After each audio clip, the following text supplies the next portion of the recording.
Welcome to The Journey. Today we're going to talk about how to start a business.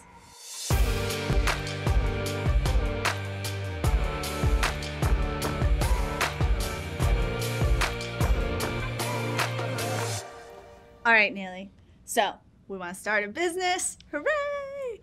So first things first, I'm going to go out on a limb here and guess, I know what you're going to say, get organized. Yes, but before we really jump in, I want to say huge congratulations to you at home. You're wanting to start a business. That's why you're watching this video. It's a scary first step, but we've got your back. Now, with starting that business, you want to get organized, and first things first, figure out what your business name is.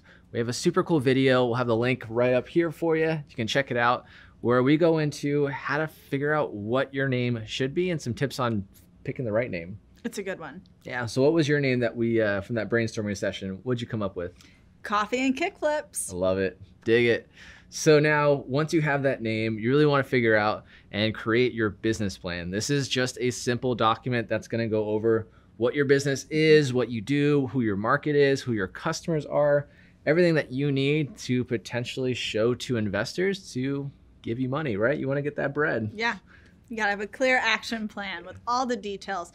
Plus, it'll help you to really flush out what you need and the goals you should keep top of mind in order to succeed and commit to those. Right, and it keeps you kind of grounded so you're not going in a million different places as we all do. I know I do it a lot, right? If I don't have that plan written out, I'm everywhere and nowhere. Same. After you get organized and you've committed to what you want to do with your business, what comes next? I've seen my entrepreneurial friends, and I went through it myself with Coffee and Kickflips, is determining, do I do an LLC, do I not? Can you elaborate on that? Yeah, so you definitely have to register your business in some shape or fashion, right?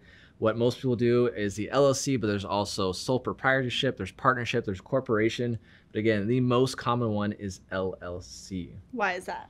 Well, it helps you really protect yourself from your business. So if your business was ever sued, they can't come after your personal stash of pizza, right? It's going to keep that separated. Hands off. Hands off. All right, and then once you have that, you can go ahead and get your federal tax identification number, or known as the employee identification number, or EIN. That's really going to help you when it comes time to creating a business bank account. All right, so next up, you need to get your business license, which you can contact your Secretary of State to get more info about that.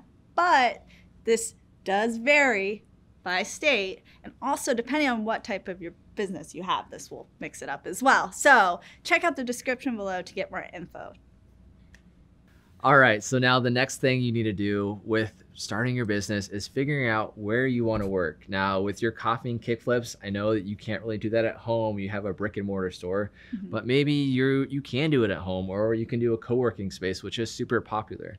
If you don't know what a co-working space is, it's you essentially rent out part of a building, or you rent out a desk, and there's tons of other entrepreneurs just like you doing the same thing. So it's cool to get that same like little brain trust and people just like you working and you're out of the house. I know I love working from home, but I need to kind of mix it up every now and then. So it's that or coffee shops. Yeah, same. I get it. And also what's cool about the co-working space, think about it. You're in such an exciting time. You're starting a business. You might meet someone that could help you network or help you with that next step, because there's a lot of, like Neely said, like-minded people hanging out there doing productive things like you. Absolutely. And I have a really good buddy that works at a co-working space called Galvanize in downtown Phoenix. And they have a shared Slack channel of all the entrepreneurs in that co-working space, right? And there's nothing but leads all day. So he gets most of his work. He doesn't have to go to the co-working space most of the time. It's just in that Slack channel, and he's getting business. All right. So one thing I thought about with Coffee and Kickflips, you mentioned I have a brick and mortar location. Yes, but I had to think about, okay, well, do I want to rent a space? Do I want to buy property? How does that look? I need money. So how do you go about that? We got to talk about the hard stuff. Yeah, money is important, right? Yeah. So first things first, get a business bank account. Don't use your personal account, especially when you're paying your employees and everything else. It's going to get real just jumbled up between all of your pizza expenses and your business expenses, right? And then with that, open up a line of credit just in case something happens. You have those quick funds. And then possibly talk to a tax attorney or an accountant to help you really keep everything organized. That's been very helpful for my other local heroes out there, my friends. Recommend that. All right, another big topic, insurance. This was a huge topic of discussion at Coffee and Kickflips because, well, there's ramps in the back. So you got kiddos on their skateboards. Little Billy. Trying to turn into a Tony Hawk overnight. And let me tell you, you need to cover your business with insurance. And also your employees. A helmet isn't just going to keep you safe. Right. Your insurance shouldn't just be a helmet. Everyone coming into your shop, here's a helmet. You're good. You're good. Good luck on the half pipe. Yeah. So yeah, check out just different insurances and do your research to make sure you're fully covered, because you never know what might happen. Someone might hurt themselves at your location, or just who knows. All right, Neely. Now I want to talk about branding your business. So the fun stuff. It's the fun stuff. Your email address, your logo. I know we have a video on that. There's also social media, all the marketing. What are you going to do with your website? Let's jump in, right? So branding, right? We were talking about all the not so fun stuff, but those are pretty important, essential things. Branding is also super important and essential. We have a video on the basics of branding, but let's kind of jump into a couple of the different sections to give you just an overview of what these look like. So let's start with a domain name and your email address, right? So your domain name, that's going to get people to your website. You don't want to have some random URL, right? You want it to be your business. So Coffee and Kickflips. Coffee and Kickflips. coffeeandkickflips.com, right? That's the address. That's the URL people are going to type to get to your website. And with that, you'll have that professional email. So you can have emma@coffeeandkickflips.com versus coffeeandkickflips@gmail.com. If you have the ending not be your domain name, it doesn't look as professional. Like, I love Gmail, but as a business, have it your domain name. You can still do Gmail for business. There's Office 365. Lots of email providers that you can use to really make your business look professional and credible. And then jumping into your website, right? That's the whole point of having an online presence. It's something that you control, is have some type of website, even if it's just basic information on what you do or some videos of your kickflips and coffee in the back, right? Yeah. Put the merch on there. Maybe an option. Do you want an option for people to spend money on your website? Yes. Get those helmets because that's your insurance, right? And then social media. Tell us about social media and really the basics of it with branding their business. Yeah, so that's where you want to go and really take the logo that you have, be consistent with it across all of your platforms. So Facebook, Twitter, Instagram.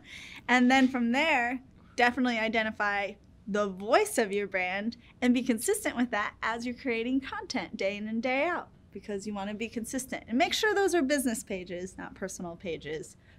Very important. Can you elaborate a little bit on what the voice means, right? Totally. People throw it around a lot. Yeah. It's hard to understand. What does that mean with having a consistent voice? Okay, very good topic.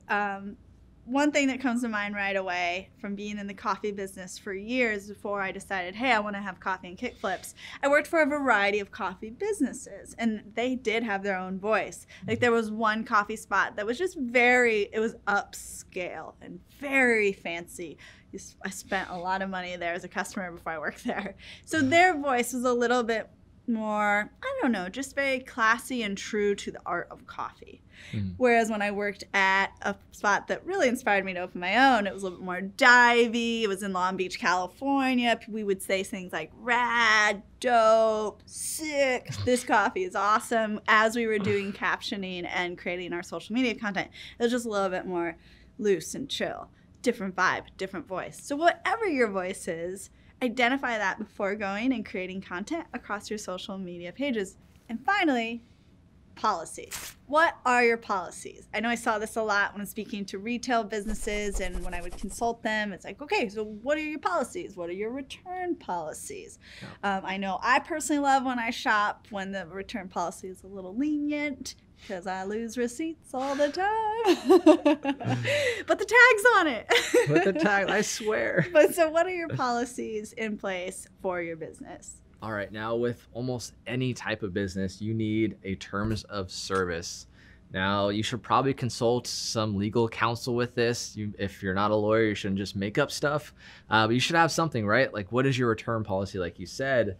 What's your privacy policy? Do you keep customer information? What does all this look like? Have some type of terms of service to help protect you and your business, and it's absolutely important. And then have a copy of that, right? Yep. For all of your employees, and have that there readily available for them to review. Yeah, most companies will usually have it on their website. Usually down at the bottom, there's a little link to the terms of service and the privacy policy.